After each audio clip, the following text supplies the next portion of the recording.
Hello, welcome back to the Cassino campaign, and I'm the 9th Gurkha Rifles. Now that's quite interesting actually, because I've never really, aside from their fearsome battlefield reputation, I don't know too much about the Gurkhas. Oh, I'm in a proper Spitfire. A proper Spitfire with 20mm cannons. Boop, boop, bombs away. And I missed. So yes, welcome back everybody. I hope you had a festive Christmas and New Year's season. Yeah, fucking over the timelines a little bit, but you know, I could just not admit when the time is and just pretend that I record these as I do, instead of the rare days off work I have. Ah dear. But yes, Easy Red 2. It was just recently a big update. And as I'm still a big enjoyer of this game... Oh, shit, enemy aircraft. I thought we would carry on going after it. Right, we got enemy aircraft.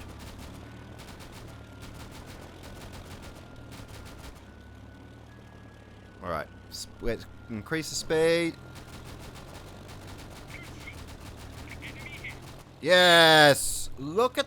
See how everyone gave up on fucking machine guns and went to cannons? Look how they rip shit up. First bomb was perfect, second bomb a little too out the way. Oh, I love the Spitfire. I've managed to touch one, like, you know, press my hand up against the wing when there was one on display at an air show. And I've seen them flying. And I've spoken to someone who is one of the like collector guys who flies one, and he said it was a beautiful aircraft to fly, but he used to only fly Cessnas and stuff until he graduated to Warbirds. He said the P-51 was actually quite a nice aircraft to fly as well. He quite enjoyed that. There was another guy I talked to. He owns a de Havilland Vampire. Now, it's quite a rare thing to in New Zealand. I think there's only like one around that's flying. But he said it cost him 6,000 an hour in aviation fuel. That BF-109 was so slow, I was worried about hitting it for a minute there. Nice! Pilot bailed out, so we'll take that one. But yeah, 6,000 an hour in avgas. Like, not retro, Warbird aircraft. It really is a rich person's hobby. And as I said, I'm lucky enough to have enough disposable income to collect firearms. Even I'm not at the Warbird stage, or the middle stage, which would be vehicles. I would say definitely collecting vehicles would be middle stage. Because I know a couple of people with some like Jeeps and stuff. And the thing for me about those is, that was a nice bomb, is they always seem to break and go wrong. Like, a lot of times, like, you know, my mate's World War II Jeep or his 2.5 ton Dodge truck or something, they'll be in the workshop or the garage because they need work. That was a nice bomb too. And it always seems to me like, it's really a bit of a money sink. Same with boats. I do not understand boat people. Now, I'm not talking about collecting collectible boats or, you know, Warbird boats and stuff like that. Although there's one or two around, like motor torpedo boats and stuff like that. But what I'm referring to is people who just own a boat and go out fishing. Because, God, the amount of, like, engine maintenance you've got to do and bleeding the system and having a bucket of water in your back garden. Like, at least a dinghy or a little Optimus sailing boat, I can understand. But a power boat or a jet boat or something, gosh, that just seems like such a pain to me. Also, it seems like, it really does seem like the Gurkha riflemen are really struggling up this hill. I must admit, frontal assaulting up a hill, probably not the nicest thing to have to do. And I suppose, as a Spitfire, 20mm AP shells are not the best for ground attack. The only advantage I've got is bombs. But yeah, I don't understand boat people. I like, as I said, a rowboat, like a dinghy or a rowboat or an Optimus sailing boat or something. Yeah, I totally get that. You don't need engine maintenance costs. You know, it can be relatively simple. You can sort of go out into some of the basic harbours and stuff like that. But misjudged on both those bombs. Ugh, awful bombing run. But yeah, I don't get it. It just seems like one of those rich people hobbies I don't understand.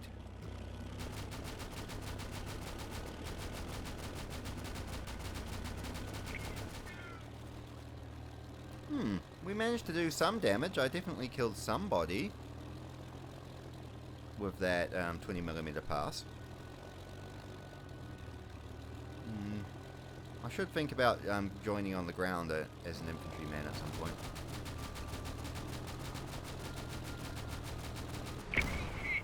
And that's something sometime can be now. I wish there was a way I could respawn. But there we go. Alright. Obviously, we're going to go for favourite and beloved. Ooh, proper Indian uniform. We've got the kit. Brain Gun Mark 1. Let's have a look. Is it a Mark 1M or is it a Mark 1? Subtle to tell. No, slab-sided. Yeah, this will be a Mark 1M brain gun, which is the type I have in my collection. It is the slightly, well, very slightly simplified version of the Brain Mark 1. Basically, it was, how much can we simplify this gun without disrupting or having to retool any of our existing tooling? And the Mark 1M was what they came up with, which only actually saves about 5% of time and material compared to a normal brain gun, but 5% can still add up.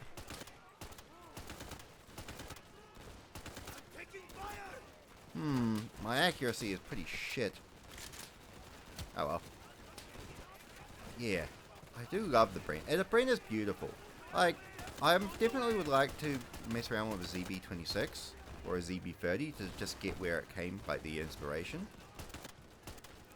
Okay, you're a brat and I nearly gunned you down, but my shitty aim actually saved you, so well done, awful aiming ability. But as I was saying, I'd like to actually mess around with a ZB so I can get some sort of context for how the brain gun is, because as I said, I adore my brain gun. I've got blank firing adapter for it, and, well, blank barrel I should say. It's not an adapter, it's literally I chopped up an old, not chopped up, but had a Mark 1, old shitty Mark 1 barrel turned into a blank firing barrel. Right. Smoke, so we can... Right, good. Although most of our infantry are moving on the left there. But yes, I do adore the brain gun. 303, 30 round magazine, quick change barrel. As I said, this is the age until you get to squad automatic weapons, like the RPD machine gun, or even, I suppose, the saw and stuff like that. I would definitely say quick change barrel magazine feed light machine guns, definitely the way to go. Right. Smoke. I am good. Grenade. Alright, Gurkhas, let's go. Let's earn India its independence so it can fuck it up and have multiple wars with Pakistan and then fucking take poops in the rivers for 80 years. Yes. I'm not even going to apologize. It's literally that. Fuck, fuck, fuck. Damn it. Medic! Medic man. What right? Oh, we've got a number 4 infield. Now, I like the number 4. I think the Smelly, the SMLE number 3, is actually the aesthetically more pleasing rifle. But I can still have an appreciation for... Damn it! He was killed before I got... just as I was getting to him. But I have an appreciation for the number 4. Okay, those are tree trunks. Let's not shoot at tree trunks. But look at how fast you can work the bolt on a number 4. And the aperture sights are actually quite nice. I mean, spike bayonet, not the best, but let's be honest, this is kind of beyond the age of bayonets now. Yeah, number 4, I would say it's a savage number 4. Because it's got the knurling on the front, on the wood. Ah, pissing cornflakes. Now remember, kids, do not piss in your cornflakes, even if you're into that. Oh, yes, the aperture sights are so nice. I say that as I kill 2 people and miss 3 others, but... there we go. But aperture sights real... crap. That would have been a kill too. But aperture sights really are nice. Yeah, number 4 infield.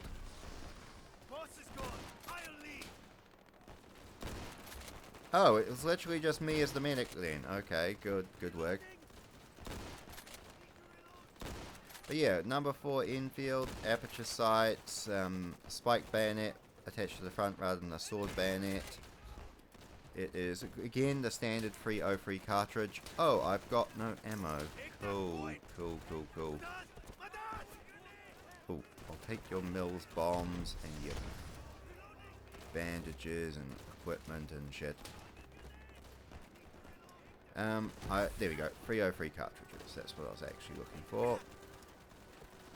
Sorry, buddy, but you know, I am an Indian, so feeding off the dead is something not beyond me. In fact, if you were alive, it would still be feeding off you. And there's a bunch of dead medics here. Right, off we go! Onwards and upwards, lads. Oh, shit. Okay, we captured that position while I was looting dead people. Good. Right, 10 rounds, 303. Actually, do we have a bayonet we can put on the rifle just for funsies? We do! Hang on. Is that the, yeah, it's the shitty little spike bayonet. Look at that. Little spike bayonet. Ha! Stab. Alright, what's our plan, lads? I've got 2 mills bombs and about 50 rounds. Okay, I'm gonna be running straight first into enemy automatic fire. Ooh, idea. Leg it! If I can get to the artillery guns, I can be shielded from gunfire. Slightly wounded. Alright. We achieved our primary objective. Now, I've got 2 mills bombs. Good. Nice stun on the grenade. Okay, I can see another German over there. Chuck that there. Move in advance. Into the foxhole. Okay. Ouch, ouch, ouch, ouch. No, don't do that, don't do that. Alright, so we're using some basic tactics here of grenade in advance. I am now out of grenades, and I am pinned down under enemy fire. Not going great, but, you know, we're still alive. But yes, the Lee Enfield number 4. The simplified version of the number of the Lee Enfield. Damn it! Prem Tamang. Interesting name. And the squad is dead. Is there any difference between the fire teams? No, they're all the same. Again, infantry, British or Commonwealth infantry sections were all built around brain gun as the primary meal to fire. Everything else was kind of built around that. As I said, the British and the Germans had the same thing of they had great importance on their squad automatic weapons. Their brain guns and light machine guns. Everything was kind of built around the brain gunner. As such, all British troops, there you go, you can see the pouches on the front there. Yep, he would be carrying spare brain gun magazines to give to the brain gunner if needed.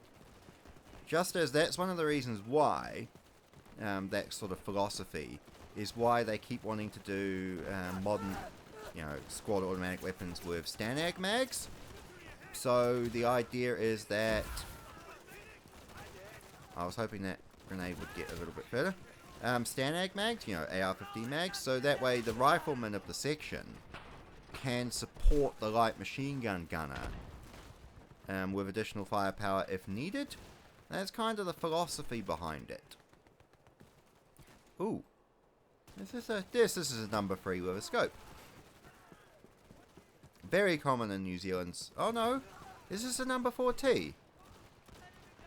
This is a number 4T. Now I know someone with, I actually know 2 people with original number 4Ts. Nice rifles. Not my huge cup of tea, because I'm not a huge sniper rifle person. Like, I'm a little bit more of the automatic weapon type, but I honestly can appreciate it. And as I said, a number 4T in the original crate is really nice. And as I said, I have been tempted by someone I know who's selling an original Mosin PU. And there's always been that little thought in the back of my head of, well, I have a lot of Soviet rifles, so it would be kind of cool. But again, I know a sniper rifle collector, and once you start down that hole, it's a very expensive hole to keep going on with. You're right, Rokaya Dharma, whatever your name is. You're still alive. To be fair, I shouldn't be where I am right now because I am a sniper. Alright. Oh, I don't have smoke. And I've just wasted my grenade by throwing it into the woods by accident because I thought I was holding down a different grenade. Oh no! Alright, come on. I am a medic, man. I've got someone to save. Carry into the trench, my bro. Right. Alright, scissors. Medic. We're going to cut off your clothing. Then we're going to give you some morphine. And up you go. Good man. Something satisfying about being a medic. When I played Battlefield 3, Battlefield game, all the Battlefield games back in the day, I always used to play as a medic, because no one else would do it. You'd get a shitload of points, and you'd be really... Oh, we tag team medicked. Nice job. And you'd just be a nice person. Which... your teammates didn't deserve it, but, you know, it wasn't about if they deserved it or not. Right, we're getting so shredded. We're slowly advancing, but we are getting shredded. Please get me into the 20mm AA gun position. Ooh. Oh, there's no shells left. Okay, is there anything to load, or is it literally empty? Just out of curiosity here. Nope. Alright, it's completely empty. Cool. That would have been a nice, medic! Medic man's coming! Fuck you, BF-109. You can eat a bag of dicks. Damn it! He got fucking shot. Come on, I gotta get my incoming PTSD. I've got to get military training so in 1948 we can go to war with Pakistan. Come on, troopers, up we go. Ah, enemy gunfire. Get down. Okay. One thing we better check is I only had 6. Okay, I only had 4 bullets in there. Good. I did not want to get into a firefight and then suddenly discover I only had 4 rounds. And count your ammunition, friends. Oh, brain gunner. Good man, good man. I'm going to follow the brain gunner. Are we going to flank left, my friend? Alright. No, he's going to get shot in the head and die. Okay. Hi. I'll take your brain gun. Because that's actually what you should do in this situation, believe it or not. The brain gun is more important than you. unfortunately. Well, it's more important than your rifle. So really, taking the Breen gun is a good idea. Again, another Mark 1M. Manufactured all over the place, really. I suppose Canada manufactured quite a few Mark 1Ms, as did Britain. They were supplanted by Mark 2s. Damn it! That grenade will kill those guys, though. Yeah. So, posthumous death. Oh, Supermarine Spitfire Mark 2B, Mark 2B. Oh, yeah. Nothing else interesting. I'll grab a Tommy gun. Oh. Yep, another 28A1 with a side string and a drum mag. Cool. As I said, the 28A1 was the first simplification of the Thompson, in the sense of let's get rid of the complicated Lyman rear sight and just go with a basic aperture rear sight. Because I always laugh at old firearms, especially shit like Thompson's that has like sight adjustable rear sights out to 500 meters. And I know very old rifles, you know, like Chassepos and shit with sights up to 2,000 meters seems retarded, but there's actually a reason for it. But for a fucking submachine gun or a pistol, it's stupid. Like, for example, the Browning high power pistol, the original configuration of it, had fucking 500 meter adjustable sights. And it's like, what are you shooting at 500 meters with a 9mm pistol? Like, are you deluded? Like, you're not hitting anything at 500 meters with a 9mm pistol. That's just dumb. But they had them anyway. Same with the Luger. The artillery Luger with the pistol, the long barrel pistol version of the Luger. That has fucking like 500 meter sights as well, and that's crazy. Oh, I just love the old logic. And I think World War II was really the war when people were like, well, we're not fighting at ranges above like 300 meters anyway. We don't need, you know, pistols and submachine guns and shit with massive adjustable sights. Damn it, I was hoping to suppress the fire. But we don't need pistols and submachine guns with massively adjustable sights. Right, let's just get into the trench, and then we can figure out... Shit! Man, the Germans really are chewing up these Indians. Save some for the fucking Ganges River water pollution, bro. The river's not even going to have a chance to kill any Indians at this rate. Right.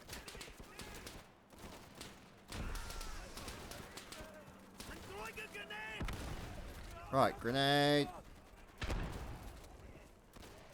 Okay, we're gonna try and suppress them with grenades, and then... Shit! Oh!